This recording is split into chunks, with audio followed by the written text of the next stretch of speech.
नमस्कार, मैं हूं खान। दिन भर की खबरों में सबसे पहले डालते नजर आज के मुख्य समाचारों पर। जो नंबर 29 से प्रत्याशी हरप्रीत सिंह ढिल्लों ने भरा निर्दलीय फॉर्म। भारतीय युवा मोर्चा ने शुरू किया मिट्टी के दीपक जलाओ अभियान। नगर परिषद ने खोखा संचालकों को खोखा हटाने की दी चेतावनी। खोखा संचालकों ने कहा धंधा हो जाएगा चौपट। दीपावली पर बाजार में भारी वाहनों की नहीं होगी एंट्री। अब खबरें से। कांग्रेस पार्टी से टिकट नहीं मिलने से खफा जो नंबर 29 के प्रत्याशी हरप्रीत सिंह ढिल्लों ने सोमवार को फार्म भरा, जिसकी जांच मंगलवार को हुई और फार्म को कोई गलती नहीं होने से फार्म सही तरीके से जमा हो गया। हरप्रीत सिंह ने बताया कि पार्टी के लिए हमेशा जी जान से मेहनत की है, मगर पार्टी ने टिकट नहीं दिया, इसके लिए निर्दलीय के रूप में फार्म भरा है। उन्होंने भरोसा दिलाया कि सभी का समर्थन मिल रहा है, इसके परिणाम भी बेहतर आएंगे। कांग्रेस प्रत्याशी मोहम्मद शुभान ने फार्म भरने के बाद मंगलवार को विधायक और अन्य जनप्रतिनिधियों तथा कार्यकर्ताओं का आभार जताया। उन्होंने बताया कि पार्टी ने जो भरोसा जताया है उस पर हमेशा खरा उतरने का प्रयास करूंगा।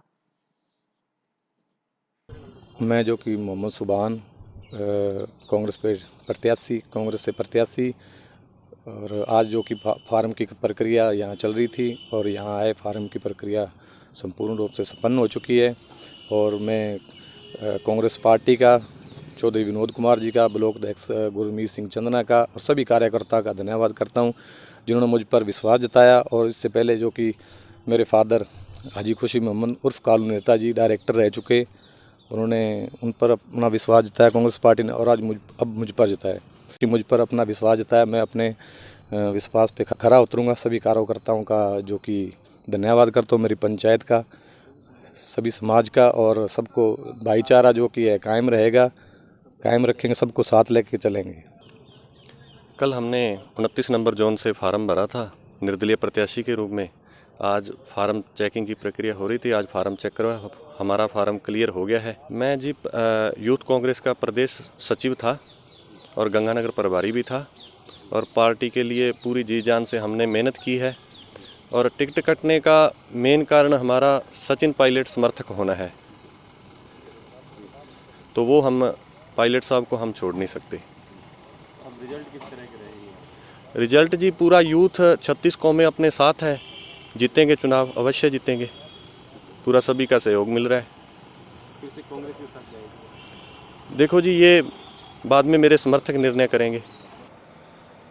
भारतीय युवा मोर्चा की ओर से इस बार दीपावली पर मिट्टी के दीपक जलाओ अभियान की शुरुआत की गई है। युवा मोर्चा के देवेंद्र पारिक ने बताया कि यह अभियान दीपावली तक जारी रहेगा। इस दौरान लोगों को मिट्टी के दिए जलाने के लिए जागरूक करेंगे।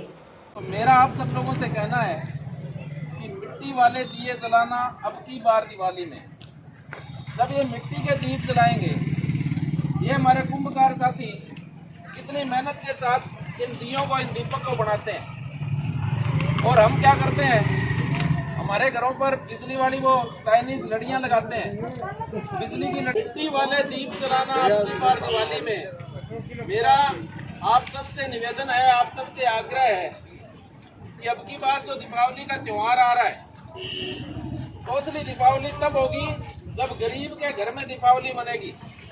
जब गरीब आदमी दिवाली मनाएगा तो चाहे वो दीपक का। देवेंद्र पारिक ने बताया कि दीपावली का त्योहार सही मायने में तभी मनाना सार्थक होगा जब गरीब आदमी के पास दीपावली मनाने के लिए पैसे होंगे। यह तभी संभव होगा जब सभी लोग छोटे दुकानदार से खरीदारी करेंगे। उन्होंने बताया कुंभकार करीब 1 महीने पहले मिट्टी के दीपक तैयार करने में जुट जाते हैं।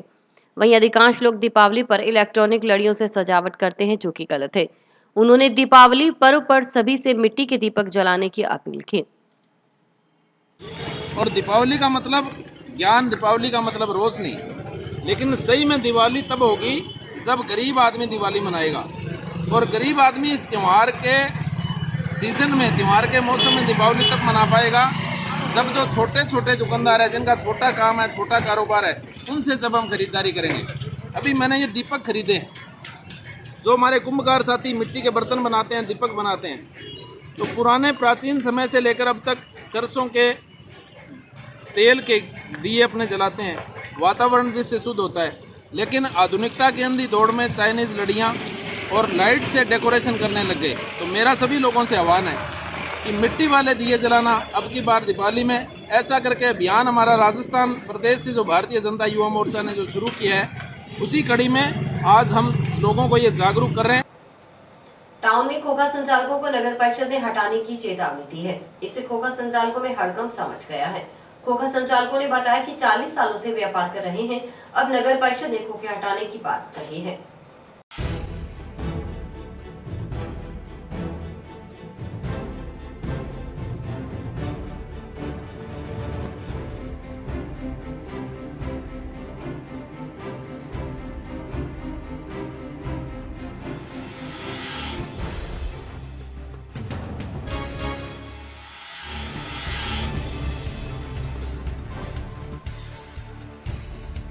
खोखा संचालक राजेश कुमार ने बताया कि अगर नगर परिषद ने खोखा हटाया तो एक बार में 30 से 40 हजार रुपए का नुकसान होगा। वैसे भी कोरोना काल में काम धंधे चौपट है, सभी खोखा संचालक कर्ज में डूबे हुए हैं, ऊपर से नगर परिषद परेशान कर रही है। इस संबंध में जल्द ही सभापति से मिलकर समस्या से अवगत करवाएंगे।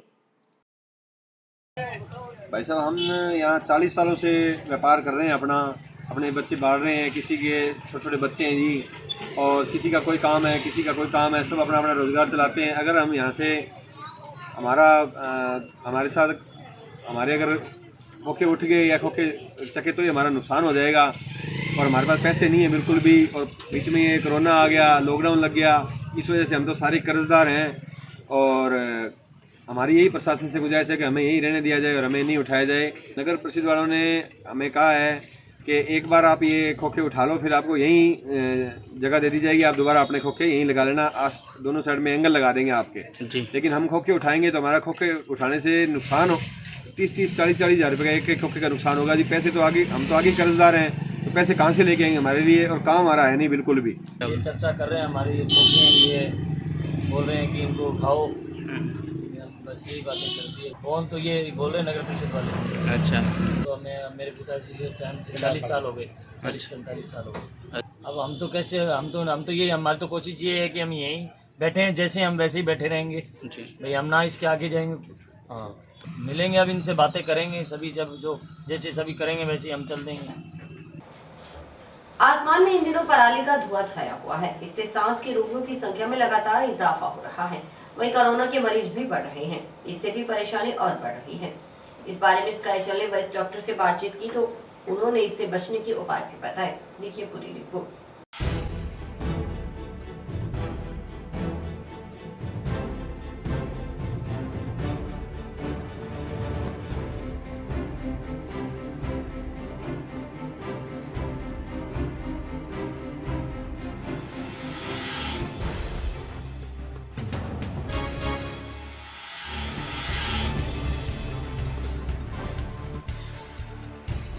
इन दिनों आसमान में छाए धुएं से सांस की बीमारी के रोगी बढ़ रहे हैं। वहीं कोरोना काल में लोगों को और भी ज्यादा दिक्कत हो रही है। इससे दमे के जो मरीज हैं उन्हें सांस लेने में दिक्कत आ रही है। इसके लिए सभी को जागरूक होना पड़ेगा। पर्यावरण को शुद्ध रखना हमारी जिम्मेवारी है। डॉक्टर ने आमजन से मास्क पहनने की अपील की। इसके साथ ही किसानों से भी पराली आदि नहीं जलाने की अपील की गई। ये इसके अंदर जो है धुएं की वजह से सांस की बीमारियां बढ़ जाती हैं। अभी कोरोना के जैसे पेशेंट्स बहुत सारे आ रहे हैं, तो उसके अंदर कोरोना के अंदर भी जो है ये उसको और भी बढ़ा देता है, सांस की तकलीफ को कोरोना के मरीजों के अंदर जी। तो डॉक्टर साहब, अभी किस तरह के मरीज आ रहे हैं, क्या ज़्यादा कोरोना के भी आ रहे हैं, सांस की बीमारियों के भी मरीज आ रहे हैं जी। धुएं की वजह से भी सांस की बीमारियां बढ़ रही हैं। जो पहले से दमे के और मरीज हैं उनमें सांस की तकलीफ बढ़ रही है।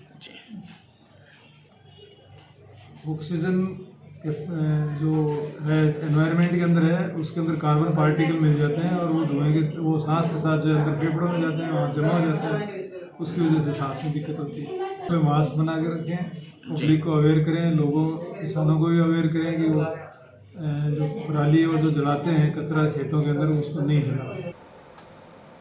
जंक्शन में शंकर नगर वेलफेयर सोसाइटी की ओर से सभापति गणेश बंसल, उप सभापति अनिल खिच्चड़, पार्षद सुमित रिणवा का स्वागत किया गया। इस दौरान वार्डवासियों ने सभापति को अपने क्षेत्र की समस्याओं से अवगत करवाया। परम आदरणीय सीपी शर्मा जी और दौलत जी, उपाध्यक्ष शंकर नगर वेलफेयर कमेटी के, इन दोनों सदस्यों को मैं आमंत्रित करता हूं कि माल्यार्पण का स्वागत करें आदरणीय चेयरमैन साहब का। दौलत सिंह जी बहुत ही जागरूक, बहुत ही कर्मठ कार्यकर्ता के रूप में लगातार शंकर नगर को अपना समय दिया और हमारी समस्याओं को दूर करने के प्रयास भी किए हैं, तो मैं माननीय चेयरमैन साहब का धन्यवाद करता हूँ। हमें बुलाया उसके लिए तहे दिल से आपका धन्यवाद। और जहाँ तक गणेश राज जी की बात है, सुमित जी की बात है, हम तीनों पिछले 7-8 साल से, सुमित भाई साहब तो काफी वर्षों से उनके साथ ही है, मैं भी पिछले 7-8 सालों से गणेश जी के, सुमित जी के, इनके साथ जुड़ा हुआ हूँ।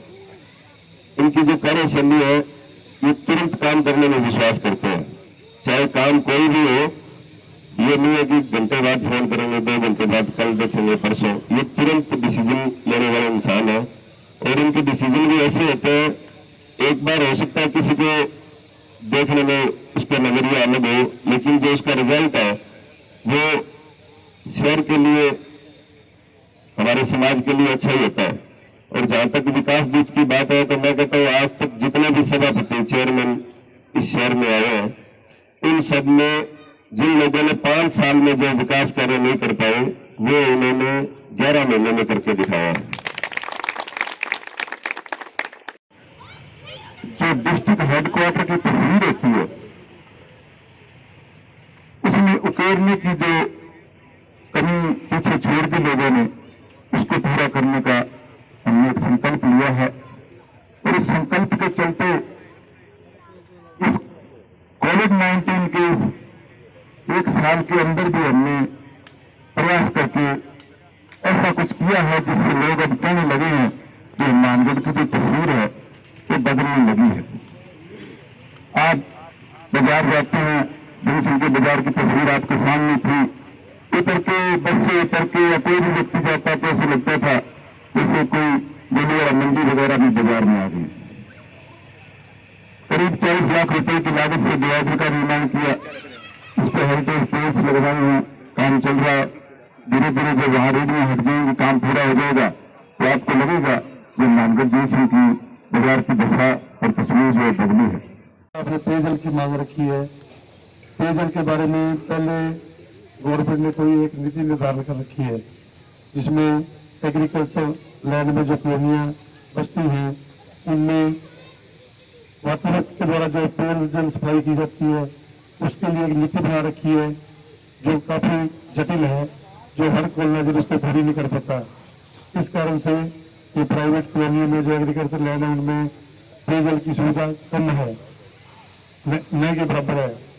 लेकिन पिछले दिनों जो हमारे हनुमानगढ़ जिले के प्रभारी बनाए हैं अभी मंत्री जी, वो बीडी कल्ला जी आए थे, उनके पास बिजली का वाटर वर्क्स का डिपार्टमेंट है।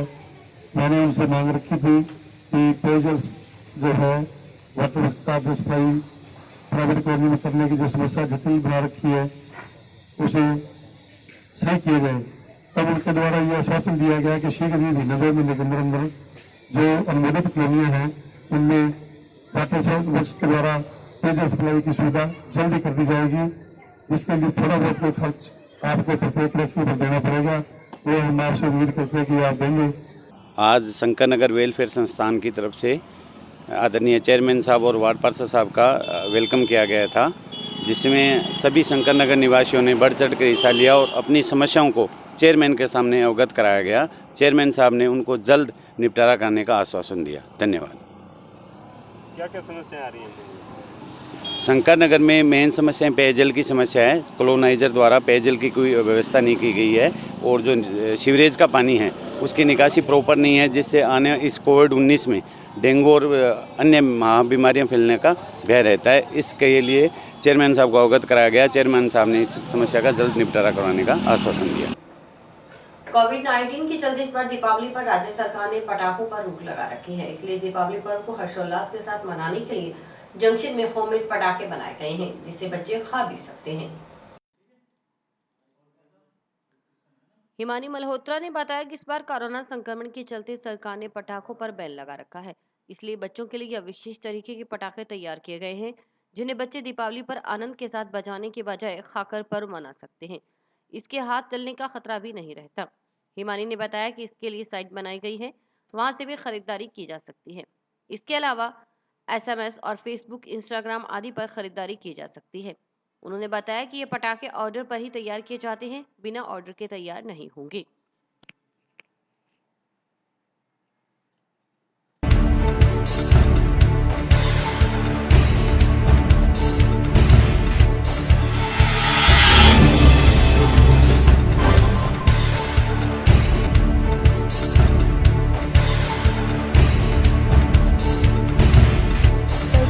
पटाखे नहीं बजाने हैं, बैन है। तो इसलिए हमने होममेड क्रैकर्स बनाए हैं जो कि बच्चे जो है इसे खा भी सकते हैं। बिल्कुल फ्रेश हैं, होममेड चॉकलेट से बने हुए हैं। तो आप पटाखे बजाएं नहीं, खाएं। बच्चे भी इसको अच्छे से इंजॉय कर पाएंगे। सो आप ट्राई करें, आपको अच्छे लगेंगे। होममेड हैं। सो चोको सर्पी पे आप इसको ले सकते हैं, बाय कर सकते हैं। आप हमारी साइट पे भी जा सकते हैं। उसके बाद हमें आप कॉल भी कर सकते हैं, मैसेज भी आप इसको ऑर्डर कर सकते हैं। ये प्रेरणा आपको कैसे मिली, कैसे आपने ये किया? जैसे आजकल काफ़ी होममेड चीज़ों का काफ़ी हो रहा है कि हमें सब होममेड खाना है, तो इसलिए हमने सोचा कि कुछ ना कुछ नया भी आना चाहिए। तो इसमें पटाखे जो हैं ये होममेड हैं और क्या कहते हैं, हम अच्छे से इसको एंजॉय भी कर पाएंगे, कोई हमें प्रॉब्लम नहीं होगी। हिमानी मल्होत्रा फ्रॉम चोको सर्पी। तो और ये हम होममेड सब कुछ बना रहे हैं, तो आप इसे ट्राई करेंगे, आपको अच्छा लगेगा। दीपावली पर्व को देखते हुए यातायात पुलिस पार्किंग व्यवस्था को लेकर सक्रिय हो गई है। टाउन जंक्शन में पार्किंग को लेकर व्यवस्थाएं सुचारू कर दी गई हैं। एसपी के निर्देश पर बाजार में भारी वाहनों का प्रवेश बंद किया गया है।